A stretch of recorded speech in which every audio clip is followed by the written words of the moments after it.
Hello and welcome to Dixon Cox with me, Nick Dixon, and Paul Cox. This is the podcast where we go through the week's news in an informative yet light-hearted way. And you know what? It's the closest thing you're going to find to GB News headliners, now RIP. So for any headliners fans, welcome if you haven't watched us before. This is the closest thing you're going to find. Admittedly, there's only two of the headliners here, but probably two of the best, let's be real. And maybe we'll invite Leo on or something at some point. And if you want to know all about headliners and what happened, you can go to nickdixon.net, where we did a whole episode on it, behind the scenes, dishing the dirt, highs and lows of 3.5 years on that show at nickdixon.net. And loads of people have subscribed, and thank you very much for the new subscribers. Also on nickdixon.net, you get the full version of this podcast with the extra topics that we do at the end and extra banter. And you also, of course, get the full versions of all my interviews. The last few were with people like Stephen Wolf, Jess Gill, Charlie Downs. So you get all that on nickdixon.net for a fiver, which, let's face it, is less than a pint now. I've heard that some pints are £7 now. So for less than a £7 pint, you can get all that and more on nickdixon.net. So that is the plug. It's the closest thing you're going to find, as I say, to headliners, which sadly has ended. And Paul, given that and everything that's happened, how are you doing? I'm okay. Yeah, it has been a bit sad with the end of headliners. We're now in a period where everyone knows the news.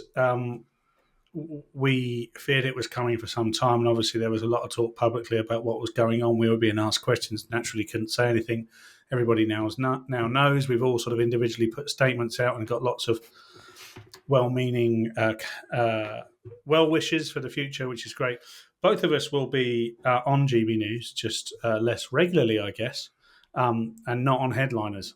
Yeah, I'm on Patrick's exist. new show on Thursday, actually, if I'm well enough. I've managed to get ill again. Last week, we actually didn't have Dixon Cox because I was ill with a stomach bug. Then Paul had a dental thing and couldn't talk. So we couldn't even do one. We missed loads of great news, but we will have updates on that news because there's relevant things to the Zia Yusuf thing and the Musk thing. There's updates on both of those. But now I'm ill again with a sore throat and cold. I'm like, this last 2 weeks has been quite grueling, and I think it's battered my immune system. But now that it's out there, I'm hoping we can all relax. It's probably why I've got ill. When you relax after 3.5 years of solid work, I can now relax and have my first holiday after headliners. But that's probably why I'm ill. But we'll get through it, and it's going to be a good one. What else was I going to say on that? Oh, yeah, statements. When you said we've all made statements, just sounds so funny. It's like just I was at a press conference. Obviously, headliners has ended. Everyone's like, yeah, but what happened? I can't say more at this time. It's a comedy show on the telly. Like it's not important at all. But we're all making statements. It is not important at all, but it felt necessary on the basis that there were a lot of, we've got well over 1,000 likes per message that we put on. Each of us, you, me, Leo, whatever, and loads, hundreds of messages associated with it. So people do care.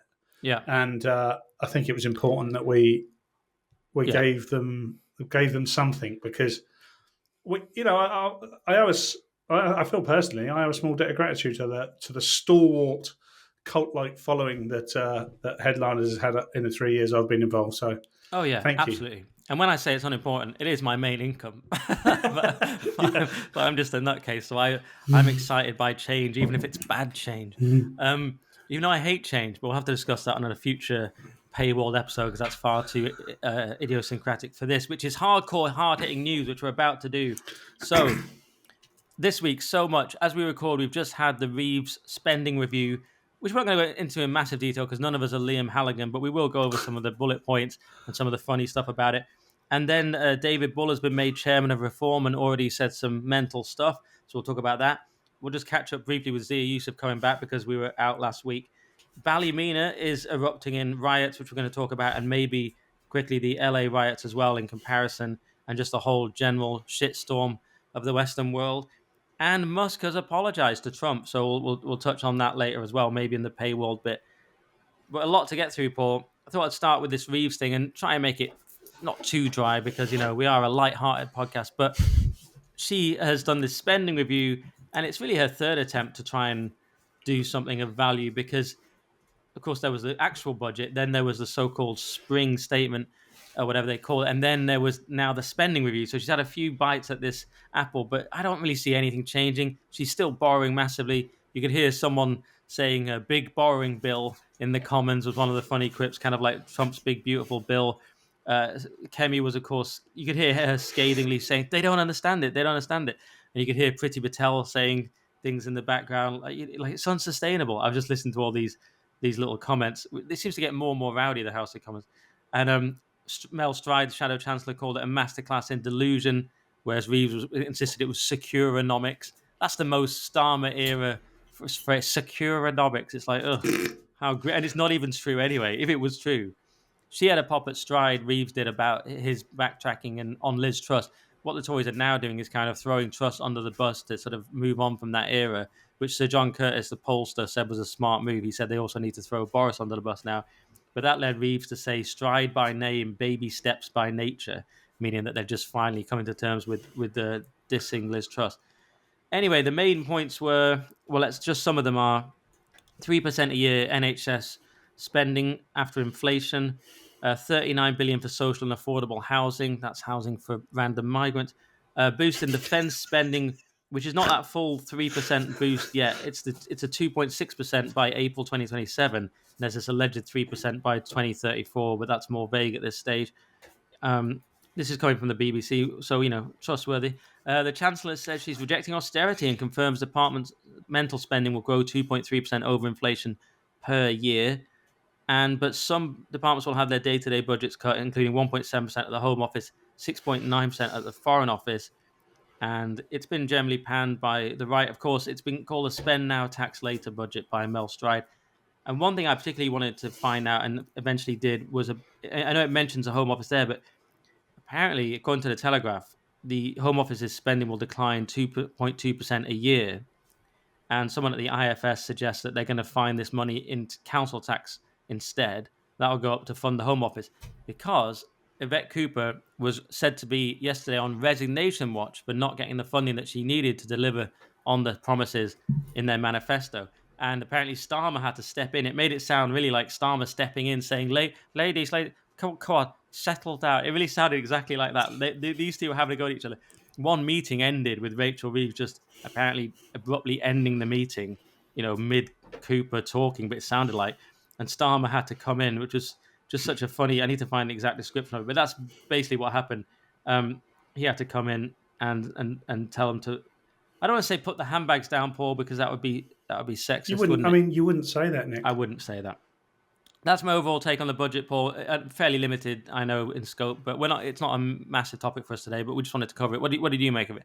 Oh man, so much actually. There's so much comes to mind immediately. I wouldn't trust this Labour cabinet to lead a foot into a sock, let alone a country as great as ours into economic recovery. You could just tell at PMQ today by looking at them that they have no faith in what they're delivering. We know this because they still stand by the Liz Truss thing, which happened in 2022, by the way, 3 years ago. They've been in government for a year. And interestingly, Keir Starmer was heard to say yesterday, or did say yesterday, that this ends the first phase of the Labour government. Like we don't feel like we've had 26 phases already. Like this was all planned out. Like he sat down in July last year and went, right, this is how we're going to fuck everything up for about 11 months, and then we're going to call that phase one. That is absolute horseshit. You'd have to have amnesia to believe any of this has been planned. And you'd have to be mentally ill to think that if it has been planned, that it was a good idea. Like I say, they couldn't lead a foot into a sock. Look, it's borrow now, tax later. It's not spend now, because the only way they can do this is to borrow. And they're going to, like you say, they're going to put tons into the NHS. Great. But we've been doing that forever. Yeah. Forever and ever. Amen. So ever. So, both personally have lost all faith in the NHS. As great as it might be, if you want cancer care, if you should ever unfortunately need it, you're probably going to be okay. If you need anything else, it's each to their own, and who can afford to go private. It's as simple as that.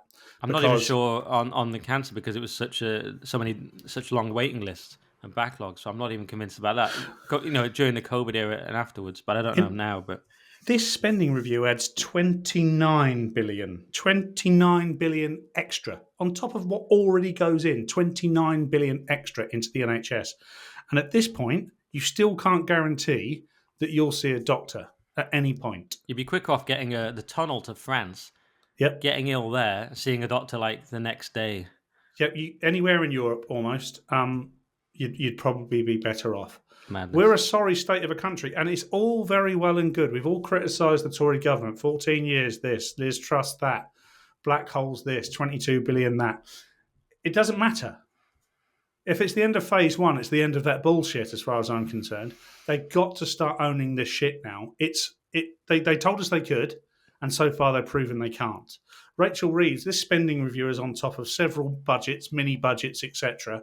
At no point has she shown. If this was a job interview, they both would have failed. Rachel Reeves definitely would have. There is nothing that Rachel Reeves has done that would suggest that she is right to be Chancellor of this great country.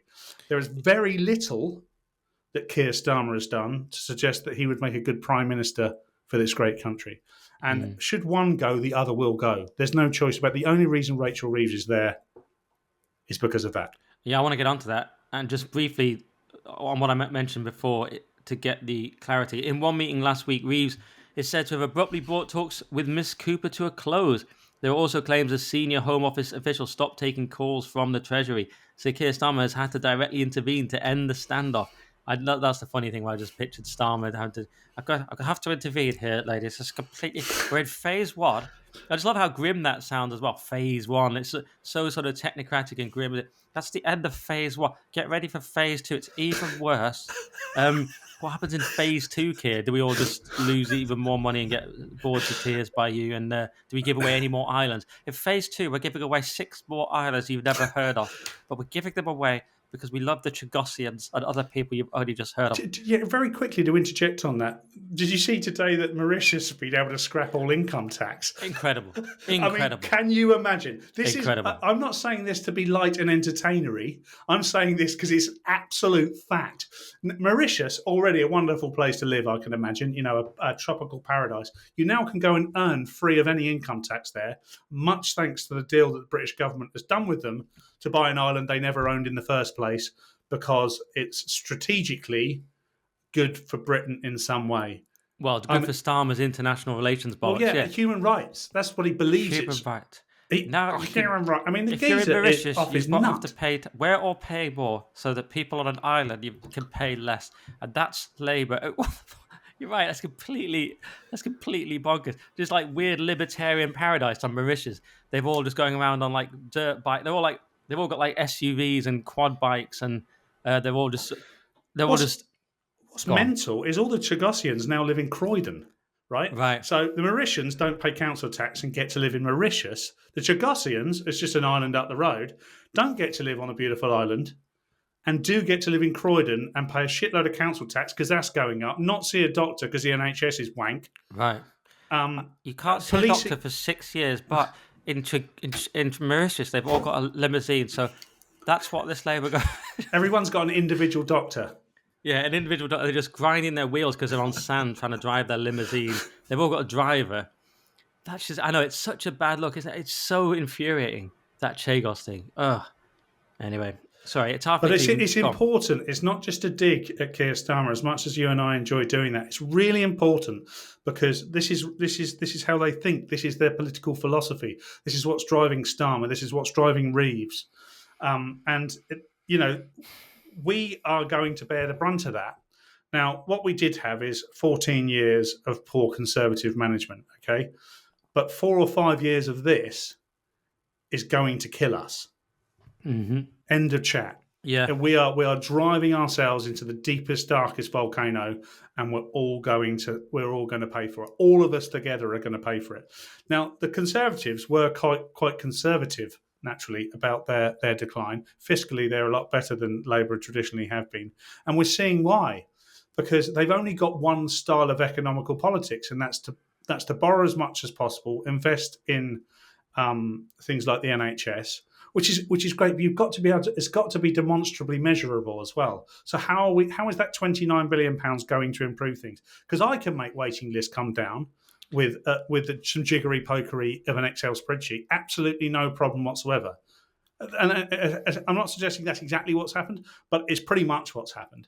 We're not seeing any tangible, what's the term? Real term benefits. And of course, whenever they increase any budgets, they across a period of time, they always talk about it being in real terms, which means it should take into account any inflation. Because if anyone who's worked in project management or business management, and you've got a business plan that stretches out 3 or 5 years, you've got to equate for inflation in that period of time. You can't base your borrowing and your spend based on the inflation in 2025. So you've got to be clever enough to be able to predict what the inflation is going to be throughout that business plan, or in this case, this borrowing plan period. And in doing so, make sure that you deliver across that whole time. Now, we've already seen Rachel Reeves has had one budget, too many budgets. And one of the reasons she's had many budgets is because she has not calculated in some of the pitfalls of her original borrowing plan. And now she's telling us how she's going to spend that money. The spending review is basically saying, you've put us in charge. We've got billions and billions and billions of pounds of taxpayers' money, and this is how we're going to spend it. And we're going to spend it because you've given us a mandate to do so. But the worrying thing is, we have as a country, that's what we've done. And they have proven already within phase one that they just cannot do it. Yeah, it was a loveless landslide, and now their approval, especially Starmer's, is in the toilet. So it's barely a mandate. But it's funny you hint that you could do it better, Paul. The Telegraph had this game, Can You Do Better Than Reeves? And it was a little game you could play where you get to allocate the budget. And I allocated the budget way better than Reeves. Mine was a sort of lean Darwinian economy, really. It was slash the triple lock. That's gone. I'm like, come on, Pumas, you've got all the money. What did I do? Mine was like low tax, low end, but except for pensioners, who I'm like, they can pay national insurance if we all are. And I slashed the triple lock, and I didn't pay all this money to the NHS because, like you say, it doesn't work. I put money on defence, and I kept the fuel duty where it was because people have got to drive, and I kept tax rates low. And frankly, I crushed it. I mean, yes, the NHS would collapse, but that's part of my plan. Every old person in the country would kill you. Well, yeah, the NHS doesn't work though. So mine would force that to sort of finally. It'd have to be more productive, or it'd have to collapse. And I mean, certainly I'd have to be in hiding with my budget, but the country would be so lean. Welfare, I cut 16.5 billion, but income tax I kept where it was. It's just a very growth. It's a growth-based. A growth-based plan where we have to just get used to more to so-called austerity. Mine's, like I said, it's lean, it's Darwin, but there's loads of choices you can make better than Reeves. When I was looking at the options it gave you, but she's driven by a political philosophy, an ideology that's been indoctrinated in. All these people haven't by chance become members of the Labour cabinet. By the way, this is years and years of believing that socialism works, wholeheartedly believing that socialism works. If not, communism is a good possibility also. That, you've only got to look at Keir Starmer and his unwavering beliefs in certain types of human rights law. Reeves has pretty much told fibs about everything on her CV. She's exaggerated everything to give us the impression that she knows what she's doing. But what she's failed to realise is she's now doing it publicly in front of the whole world, and we can see day in, day out that her decisions have failed.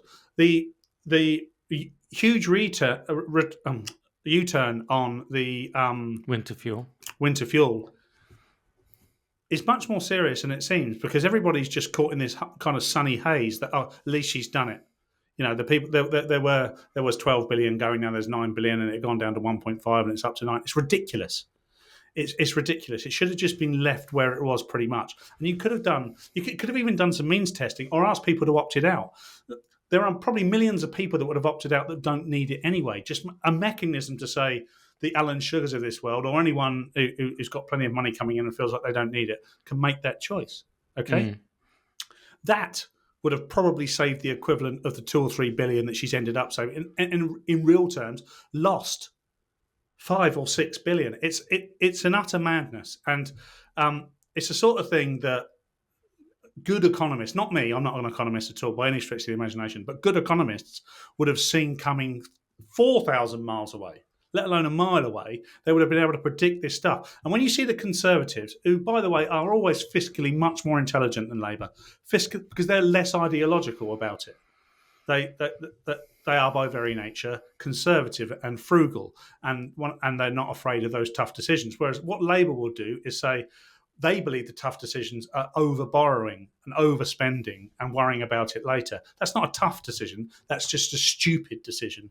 And of course, at some point, someone's going to have to pick this up. Maybe it's reform in 5 years' time, but it will become an unenviable, unretrievable task for the next government to achieve anything.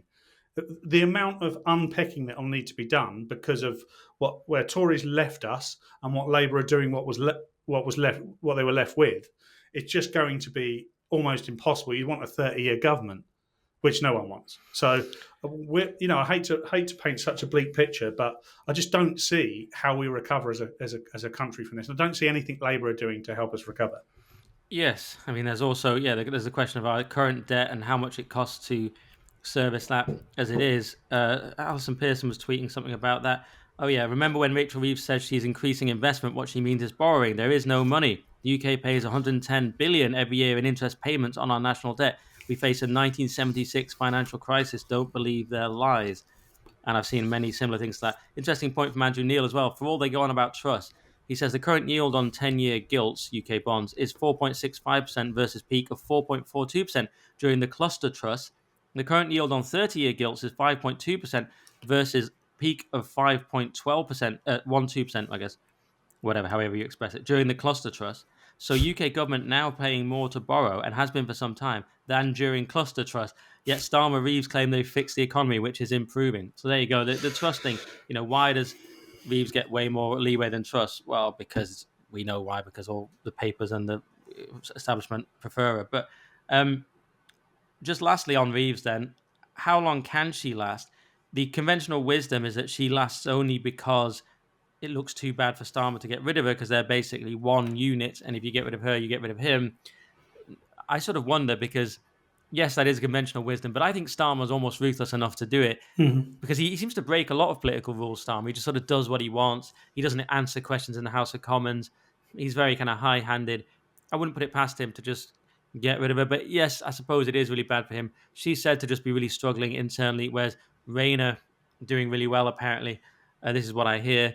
There's talk of a summer or autumn reshuffle where Bridget Phillipson would go, and a couple of others, hopefully Ed Miliband, but with Reeves it would just be impossible. Maybe that's true, but I don't know. I mean, I just wouldn't put anything past Starmer. Maybe he just suddenly gets rid of his chancellor. He doesn't. Absolutely, I can see Starmer getting rid of Reeves. He's probably the only reason she's still there now is because perhaps she goes in phase 2, and he hasn't quite finished the planning of phase 2 yet. Phase 2 is get rid of Reeves, and she's like, "What? Oh, sorry, that's for later."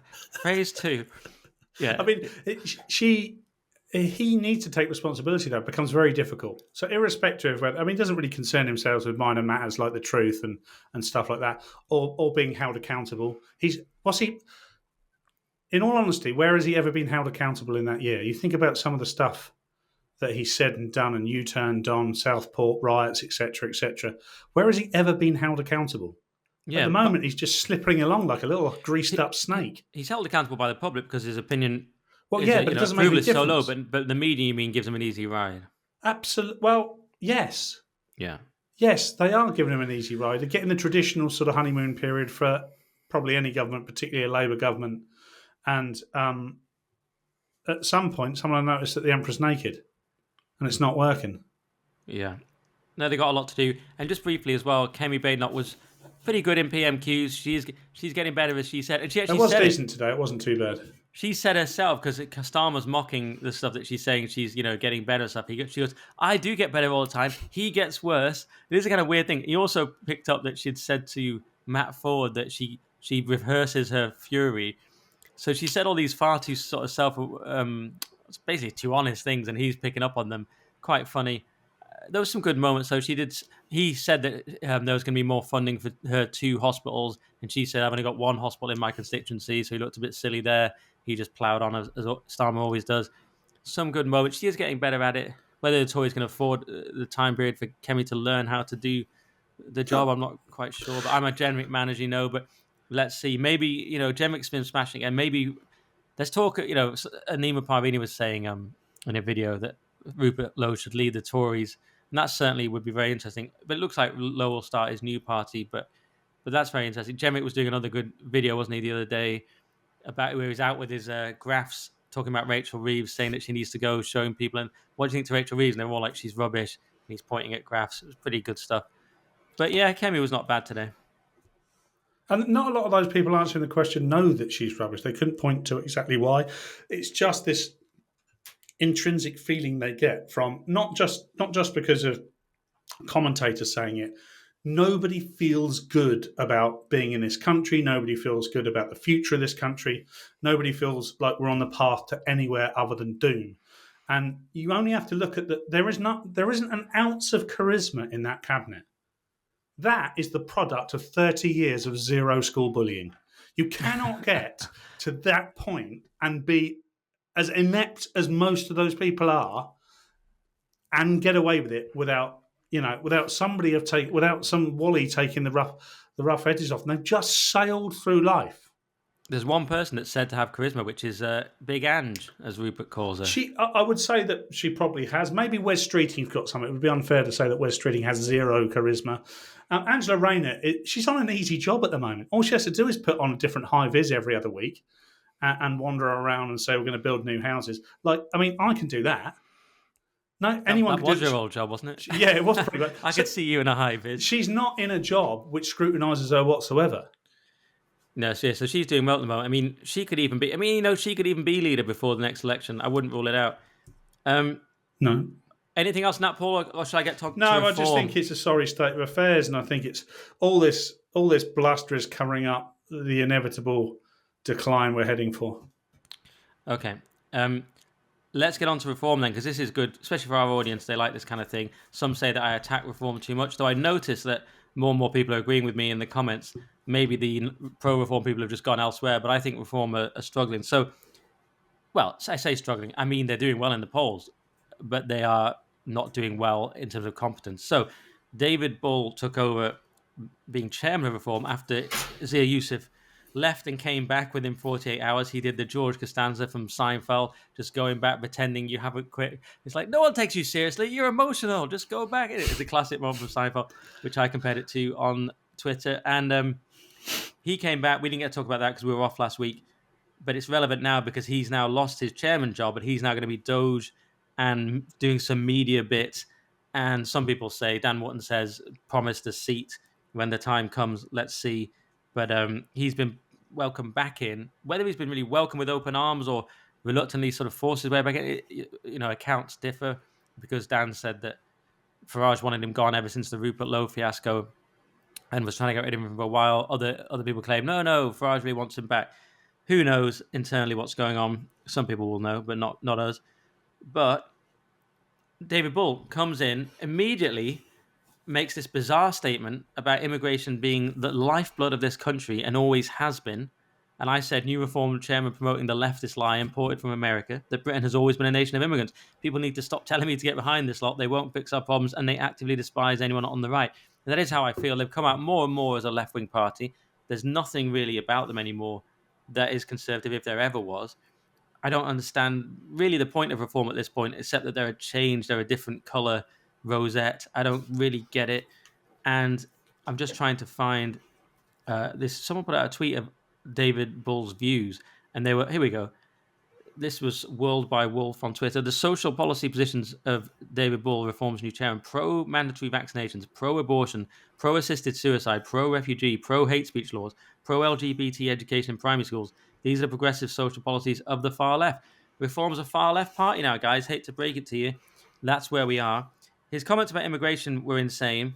He then doubled down on them somewhat on GB News and on Times Radio, where he said, I meant controlled immigration. We've always been... And then he still said, we're an island of immigrants.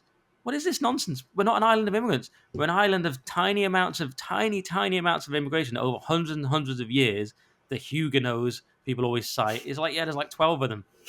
And then this absurd explosion of immigration in recent years that threatens to essentially erase us as a people and a country, which is a massive emergency and an atrocity. So, but the idea with it is the nation of immigrants, the lifeblood of the country, absolute nonsense. We're a nation of very few specific types of people.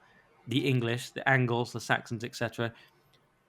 That's who we are. We're not this country of immigrants. And the fact that, yeah, you could say it was a slip up or, he's been caught out, but that should be day one for reform, absolutely nailed on. You're here to fix immigration, essentially. That's the main reason you're here. And you can't get that right. What is the point of this party, Paul?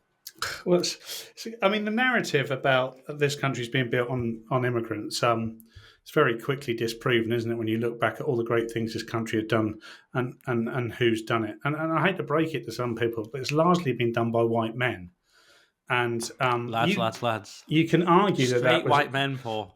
I mean, And some gay white men like Turing. Yeah, I mean, a lot of gay white men. One would hope. Some gays, fair enough. Oscar Wilde, Turing, yeah, possibly Shakespeare. All right, I'll change it. White men, some of them possibly gay. Probable queers. That's a probable queer. Oh, he looks like a frightful queer. This is probably a queer. Anyone who doesn't know that sketch now just thinks, what happened then? Yeah, because we do reference it quite often, so people must be thinking, God, these guys are mental. Probable. Is he a queer? Yes, queer. But he just won us the Second World War, so let's give him a pass. Absolutely. Yeah, I'll put him down as a pass. He shouldn't have been punished, that's for sure. And he was posthumously pardoned. God bless him. But the narrative's horseshit, and it's like I said this on Free Speech Nation on GB News on Sunday. Every single one of these arguments is transposed onto another argument as well. Take the trans debate, for instance. You have to reshape the narrative, redefine the words, redefine the meanings, create new definitions in order for the narrative to work. And that's exactly what they do when it comes to immigration. Unfettered, unchecked mass immigration is dangerous for everybody concerned. I mean, imagine saying to the chaps that are coming across on the dinghies, thank you very much, guys, more of you, brilliant, brilliant, come on in, make us great again. Please repeat what your forefathers did and make our country great. We built our country on you people. You carry on, make it great for us, you fucking wankers. That's not what's happening. It's never happened. Now, nobody in their right mind, I don't think, well, there are some purists out there, okay? And so I don't want to say nobody in their right mind. There is always going to be a natural flux and, toing and froing of immigration. And I talked off air about perhaps the level of immigration that would have been around in the 70s, 80s, and 90s.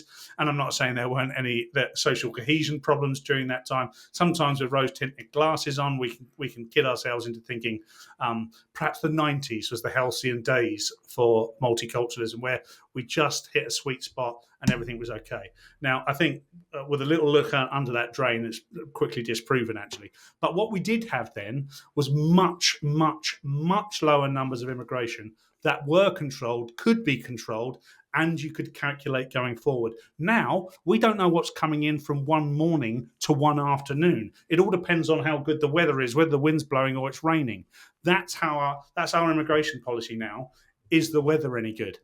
And let's not forget that only a week or two ago, Labour said, well, of course, that's because we've had some good weather. And, of course, that's backed up by a lot of other horseshit nonsense where the climate change zealots and fanatics tell us that every time we get to the end of every June, we've had the hottest spring on record every single year.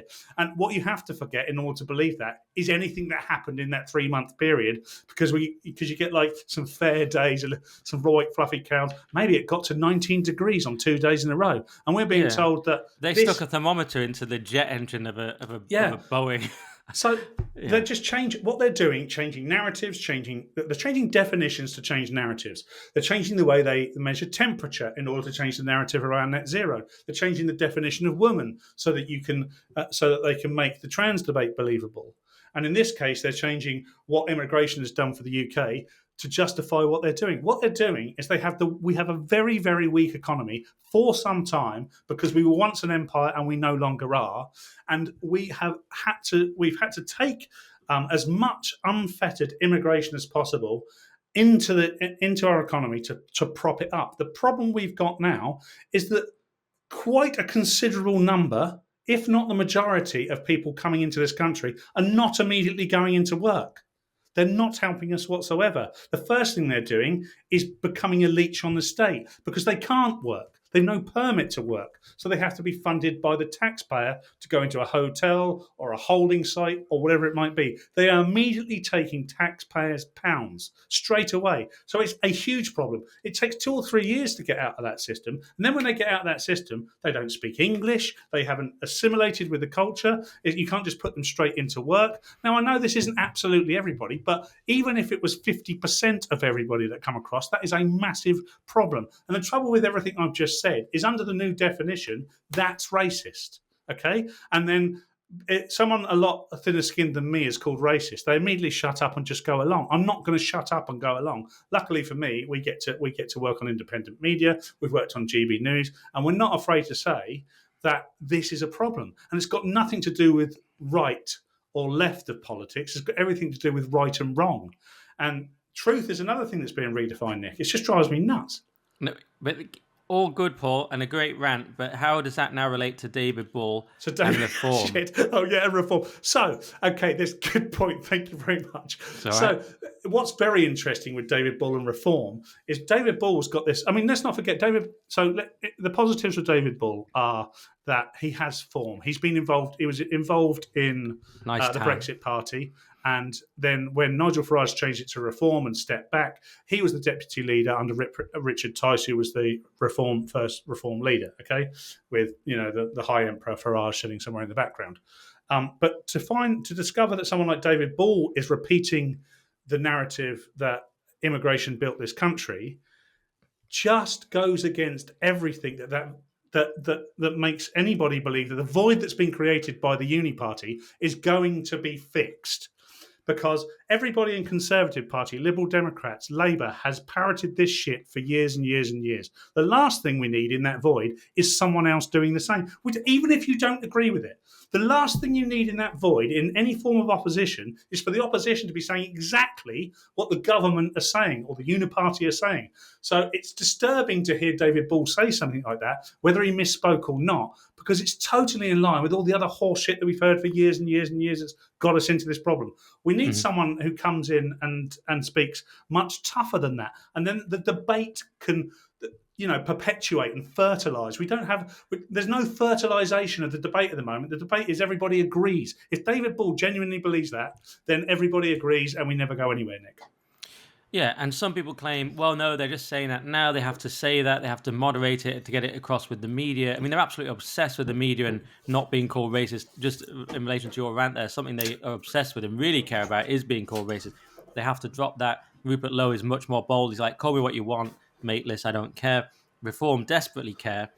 And I just want to compare it as well with a couple of other comments they made recently. Last week, we didn't get to cover it, but Richard Tice made these absurd comments about the Matt Goodwin projection that by 2063, I believe it is, that we will be minority white British in Britain. And they're so terrified of being called racist that there is no more important question and no more inadequate answer, because Stephen Edgerton asked him, what do you think to that? And Tice's like, well, I probably won't be around, which is absurd boomerism, complete short-termism. You've got Lee Kuan Yew thinking in terms of eternity. He's like, I think in terms of eternity, people like me will be here in 1,000 years. Now you've got Tice, I won't be around. It's like, you've got kids. I mean, I don't even have kids, and I have a deep feeling for the future of my country. Yeah, you've got kids and you don't. There's an old Greek proverb, isn't there, about planting trees? Yes. And that tree will provide the shade that you'll never benefit from. Right, exactly. And so that's just so basic. Why are you in politics if you can't think like that? Now, to be fair to Tice, he's just trying to joke along with it. He's uncomfortable, so he's trying to make just have a bit of a joke and a bit of charm. But he completely missed it, because there couldn't be a more important topic than the people. It's not the white aspect. We happen to be white because it's a low melanin island, but it's like there's no greater topic than the British people being erased in Britain. I'm sorry, there isn't a bigger topic if you're a British politician. That's the only topic, and everything else stems from there. But he didn't think it was important at all. Or he said, let's see what happens. That could be wrong. It was a terrible, terrible response. And I just want to give you another one as well, which is not quite as bad. But Farage has spoken about, he was questioned by a Welsh person, and what was your definition of a Welsh person? He said, well, I think if you've been there 5 to 10 years paying your tax, I think you can be seen as part of the Welsh community. It's like, great, I look forward to becoming Welsh. I mean, can you imagine me rocking up 5 years of tax paying. I'm like, guys, what's up with these leaks? Neville Southall, he was good. Couldn't get one past him, could you? Not Dylan Thomas. Am I right? Wow. So I'm sure the Welsh will welcome me with open arms. I mean, I'm from the northwest, so it's like I'm not that far off. It's like, and in Cumbria, we share a similar attitude to sheep. So I'm not dissing the Welsh, but I love the Welsh. But the point is, like, I'm not Welsh, and I can't just become Welsh. Stop telling people you can. So it's this civic nationalism that's completely outmoded, doesn't work, doesn't meet the current challenges. We have to redefine what it is or understand what it is to be British or English. I'm sorry if that makes people uncomfortable, but we just have to at this point because we're being told anyone can be. You show up on a boat, you manage to get yourself a certificate after a couple of years or something. Suddenly you're English. No, I'm sorry. Doesn't exist in any other country in Europe, by the way. Simply Right. doesn't exist. If you take any of the Baltic countries, the Balkan countries, imagine that place. It'd be amazing. Latvia, Lithuania. You go to Lithuania, you can live there for 50 years, and then you try and tell someone you're Lithuanian, they still won't believe you because you're not. They're incredibly proud of their national pride and their cultural heritage, and that's absolutely right, and it's something to be celebrated. There is no problem with that. Why wouldn't you want to be British? Why can't we celebrate that? It seems utterly mental. I mean, we're going over incredibly well trodden ground here. Yes. But if you redefine racism, I've said this 1,000 times. If I hear someone say racist or racism now, I assume someone's losing the argument. We'll cover this on another story later. But as soon as I hear that now, I just make the assumption the argument's being lost or the narrative's not being bent enough, and that's the problem. You just chin them now immediately. You just don't even think. You hear racism, you spark them out, and it's over. Yeah, it doesn't make sense. I mean, I don't just mean hit a senior politician. You're like, well, I don't really get called racist. Well, there's a couple of followers that I refuse to block on Twitter that like to call me racist. I leave them there. They're like little pets, and I like to feed them every now and again and tell them how. Throw them some gammon. I've got one, Danny. I keep telling him how making love to his mum is cheering me up on a regular basis, and he gets quite upset by that. But he calls me all sorts of nasty things, and I just remind him how much his mum makes. How much noise she makes when I make love to her, and he gets very angry and goes away for the unflappable council estate gammonism of Paul. You cannot be flapped. He just straight at me about my family and or whatever, and all of my beliefs, which he totally gets wrong because he has absolutely no idea. And of course, I'm not sleeping with his mum; she's a dirty old hoe bag. But if you tell them that you are, then they go away. You've won the argument. You've instantly won the argument. It's just impossible to not, isn't it? Because that's what you do in person. Chin them. On the internet, you say your mum. Yeah, your mum. That's all you got to say. And God bless you, Danny. You know who you are, mate. You definitely won't be listening to this, but I'm not going to block you. Well, you might be hate listening. They do, don't they? But thank you. Please do subscribe, Danny. NickDixon.net. I'll pay the first 2 months for you. Yeah, don't go there because we don't want the money your mum gave me. We don't want the riffraff. Can I ask you one thing about ghosts, Paul? Yeah, go on. Let's do it. I didn't know that's where we were going. I just watched this clip of because we're talking about David Bull. I just want to end the David Bull segment, and he was on Good Morning Britain, and he pipes up with this thing. They say, "Do you believe in ghosts?" Because he used to do this ghost show. He did. What was it on called? The telly. Ghost Hunters. Haunted something live. Haunted. Oh, yeah. Was it with Most Haunted Live? Yvette, Cooper. And she might be a ghost soon if she retires, if she quits. But Richard Madeley, in classic Partridge fashion, do you still believe in ghosts? Do you believe in ghosts? I do actually, Rich. And he goes into this story about when he was driving through the woods in the rain. This is Reform's new chairman. Driving through the woods in the rain, he knew there was someone in the car. He checked the boot. Well, in case he'd murdered someone and forgotten. He checks the boot. If I left that geezer in the boot? Yeah, he knew that was the start of Goodfellas. Oh, wow, what the hell's that? So anyway, someone in the boot. So he checks, no one in the boots, but there's someone in the car. He gets there. Derek Ancora, whatever he's called, says to him, yeah, I remember, you didn't come here on your own, did you? And he's like, what do you mean? He said, your grandmother's here.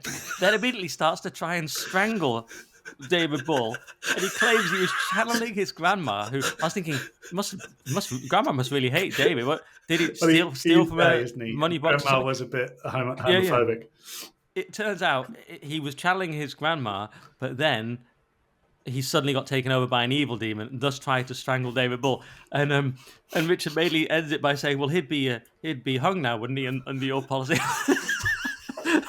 Brings it back to the death penalty. They must have been discussing the death penalty or something. It's just a perfect clip. Which he believes in, by the way. He does believe in. This is insanity. So he. By another I just found out my phone. Well, if he'd been successful, he would have been hanged by now, wouldn't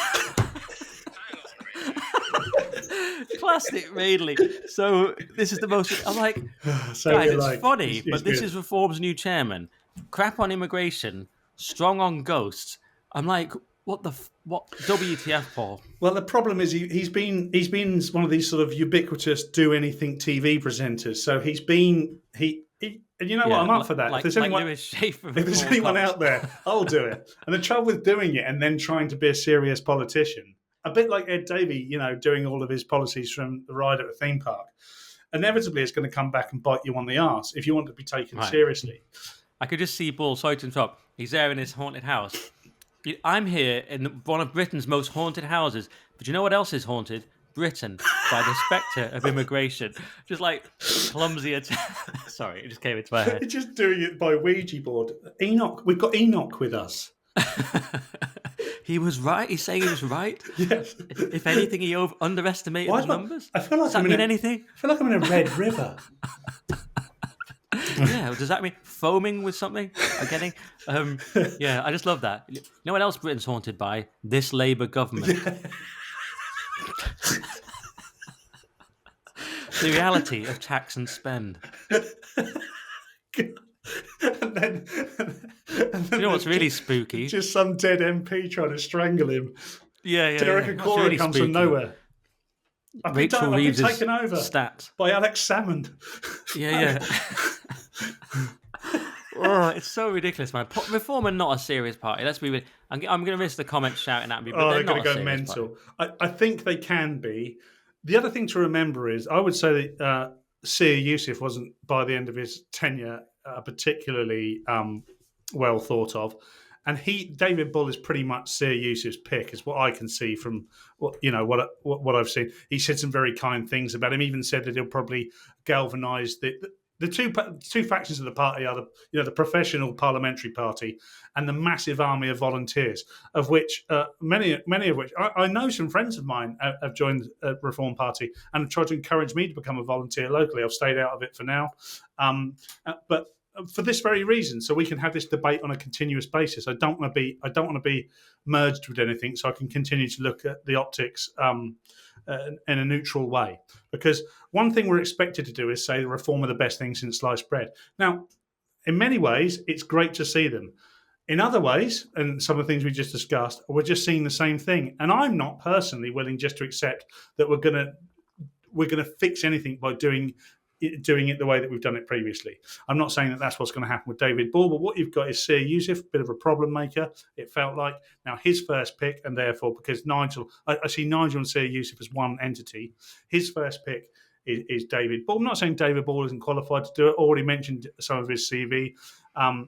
He perhaps isn't seen as a particularly serious guy because of some of the television he's done. But of course, we've all got a past, haven't we? And we've all argued for the case of not having career politicians. So David Bull's not a career politician. David Bull started off as a medical GP, and he hasn't practiced, I don't think, since his 20s. He's 56 now, I read. And he's done children's TV. He's done all sorts of stuff. And, you're going to get that.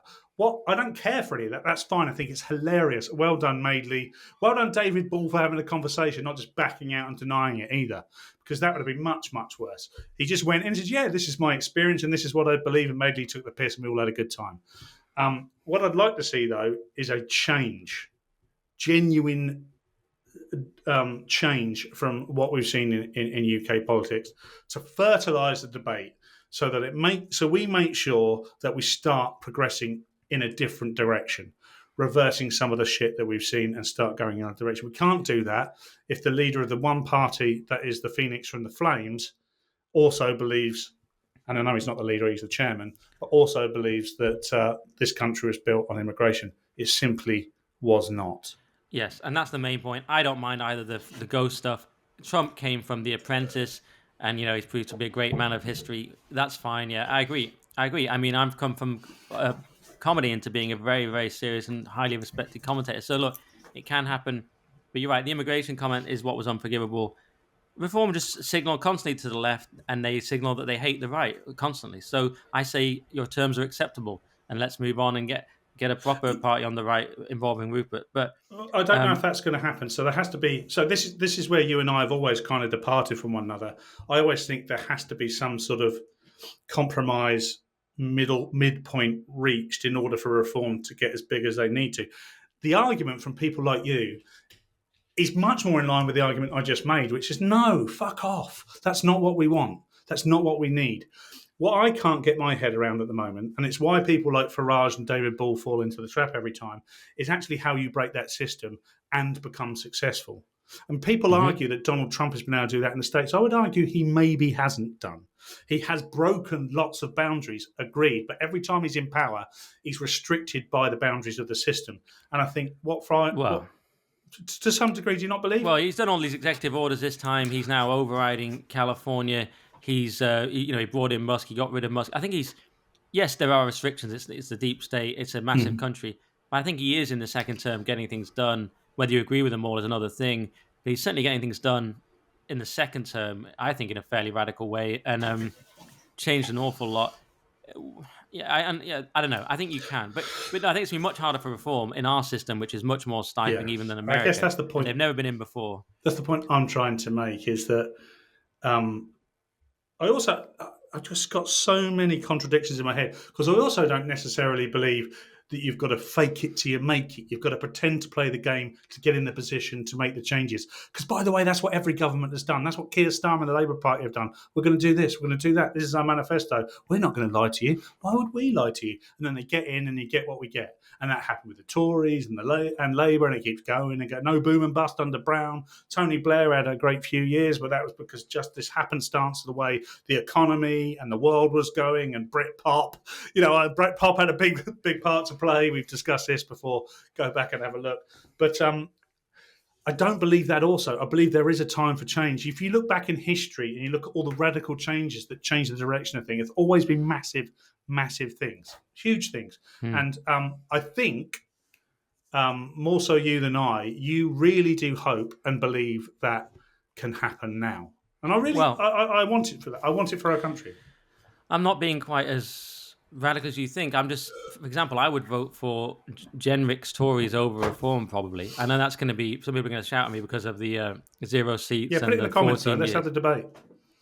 Well, I like Nima's idea of Rupert leading Tories with Jenrick. I mean, but I would also back Rupert's party if it's Rupert and Ben Habib et al. That's what I would back. And I would just, yes, people might say, I would back it even if it's an agitating party, just holding them to account. I'd back it in that way, in the way that UKIP used to be for the Tories. I would back a Jenrick Rupert thing. I'd back possibly a Jenrick Tories even without Rupert, possibly. I'd have to think about that one and think long and hard. But I don't think Reform are going to deliver any. I just don't think they're anything. If it was some things, it's kind of like this thing about if you replace all the parts of a ship, is it the same ship? If you replace all the things I liked about Reform, if they're not tough on immigration, maybe they would be. If they're not going to be, if they think immigration is the lifeblood of the party, if they think you can become Welsh in 5 years, if they hate anyone to the right and constantly call them the alt-right and the online right, and anyone like Tommy Robinson's evil and everyone else is evil on alt-right, I'm just like, when is it? I mean, not that I mind that much about Tommy Robinson either way, but when is it what is it you're doing for me? Whereas Rupert Lowe, his tweets are all the things I agree with. Reform, it's all just constantly, hey, we've got a woman, and look at Zia Yusuf's a Muslim, and hey guys, immigration's great. I'm like, when is it the things that we wanted? When do they arrive? What can Nigel Farage do to redeem himself in your eyes, or can he never now? It's a good question, because he does sometimes change his mind. One day he can't do mass deportations, and the next day he can.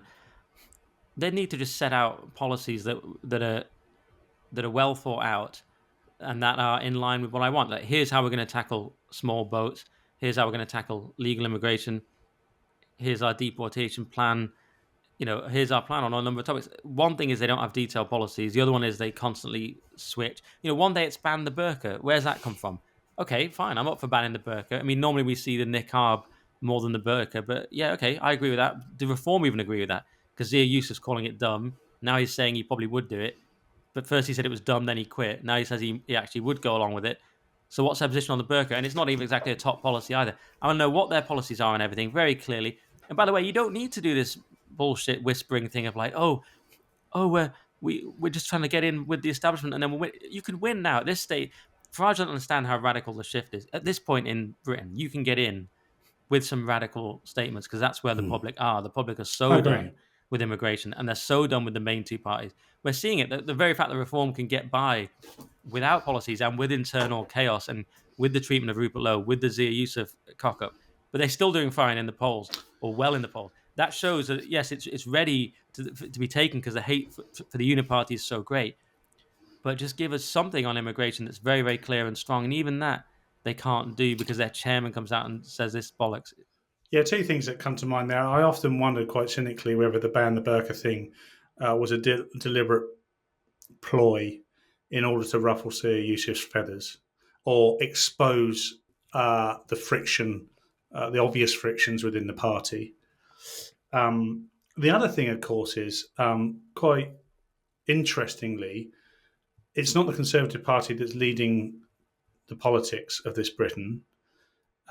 All the time, Labour are getting on with delivering the way that they are. It's Nigel Farage is setting the tone and the policy by which they react to.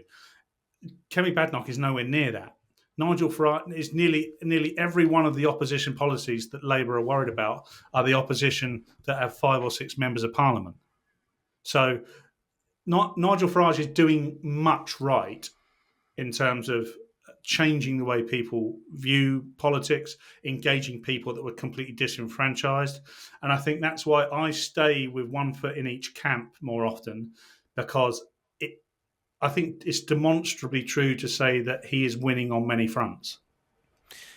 Yeah, well, no one's doubting Farage's abilities. We all know about his charisma and his winning abilities. The problem with that, you have to harness that and attach it to something serious. So Boris Johnson had it, and he was attached to Dominic Cummings, but then it completely fell apart. If it had listened to Cummings, maybe that could have worked. Now you've got Farage, you've got Rupert Lowe, who I think is the real deal as well. The problem is this charisma is in such short supply, not on this podcast, but in politics. As you said, Labour don't even have it, except possibly for Big Ange. Farage obviously has it, and Jenrick doesn't is a problem. And actually, Rupert Lowe in the red wall was polling above Jenrick. So you do sort of need a Rupert Lowe. A Rupert Lowe in leading the Tories would work. You know, it can't be Boris because he's such a traitor because of the Boris wave, and he's just not serious, and he's a liberal, and he's a buffoon. But yes, it's how do you marry up the qualities of a Farage with the charisma and so on with some actually based policies that we want. And if it's just Farage going around drinking a pint, I have no interest. It has to be more than that. So it has to be that combination. And the problem is with Farage, he can't work with anyone, so he never gets that combination. Because if he gets a Rupert Lowe with him, he says, "Get lost. I'd rather eat razor blades than have you back." What's all that about? We're going to do Musk apology later. Trump has said that I guess I could talk to Musk again. Like he said, he guessed he could forgive him. Trump's already saying he'll forgive him. That's what you have to do at that level. You have to be a kind of forgiving person, don't you? Because you can't just be like, "No, he was me." Why couldn't Farage have said, yes, Zia Yusuf shouldn't have done that with Rupert Lowe, and now actually would welcome Rupert Lowe, but why couldn't he have said that? You know? Yeah, I think, indirectly, I think the answer is the quickest way for Reform and Farage to redeem themselves in some eyes on the right is to reinstate Rupert Lowe. Which he said is never going to happen. He'd rather eat razor blades.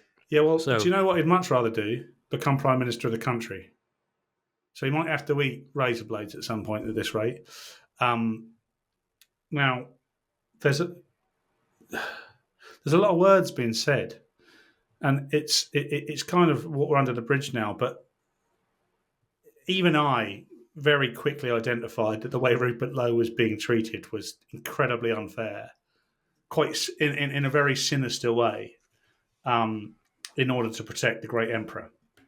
And that left a bit of a bad taste in my mouth, and I try and remain quite impartial. I want that. I always talk about this void within politics. It's huge. And as soon as it's filled by the right party and the right politicians, they're going to barnstorm their way to victory over the next 4 to 10 years, without a doubt. They just need to get that about 80% right, because no one in politics gets it 100% right. But about 80% right with the right people. We know who the characters are. It's just, can we put them together?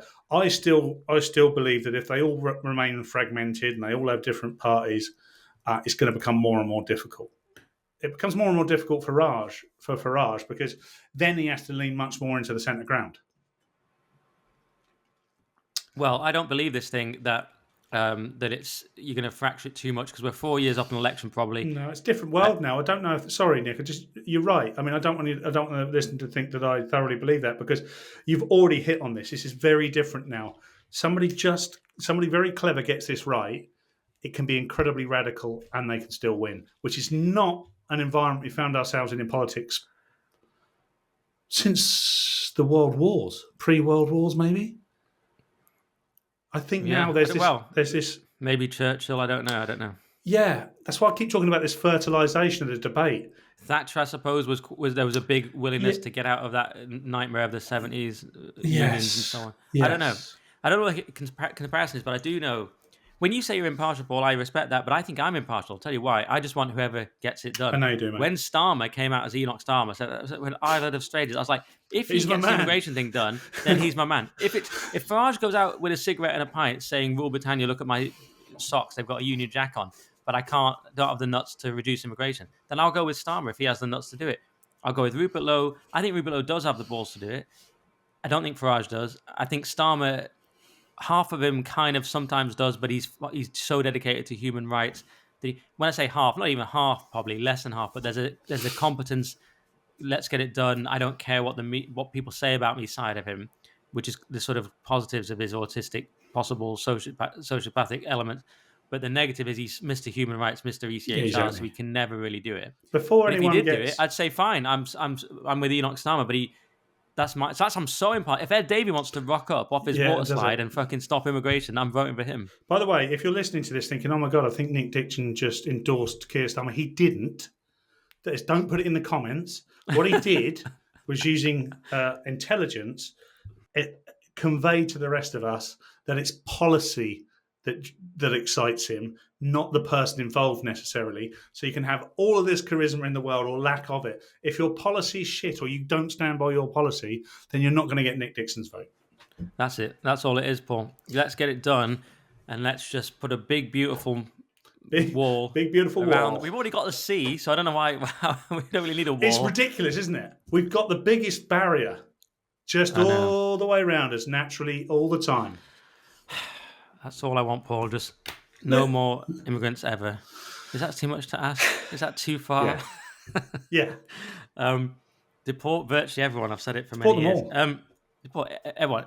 Just anyone. Even Nan, Paul, granddad, mum. Listen, Paul, if you show up one day with too much of a tan, you're out. See you later. That's what I'm saying. Yeah. So, just to quash those racism claims. Thought we'd end there. I should have put that behind the paywall. But do you know what? Let's end the freebie there. I mean, it's about an hour for free content for you there. Oh, yeah. So if you come from Headliners or anywhere else, thank you very much. That's the show. But we're going to do more behind the paywall at nickdixon.net. I thought we'd do this on the free bit, but we don't have time. But let's get into it on the paywall. The Ballymena riots, which are kicking off. And Elon Musk apologizes to Trump, and Trump suggests he might accept it. So go to nickdixon.net for that. Sign up. It's very easy. It's Substack, but it's nickdixon.net. Very easy to sign up. Very simple. You get all the content on there. At Paul Cox Comedy for all Paul stuff. Anything else you want to say, Paul? No, just thanks very much for your support. Thanks for following nickdixon.com. Thanks for the new subscribers. There's plenty more of this. What you're seeing here is a much more impassioned, unregulated, Ofcom harnessed response to the news from Nick and I. And by the way, it gets even more after dark when we go into the behind the paywall. We redefine racism ourselves, actually. So come and join us. Thank you. Exactly. You get more swearing, more racism on this one, then even more behind the paywall. So that's what you guys want, obviously. So thanks to our YouTube and free listeners, and we'll see the rest of you on nickdixon.net.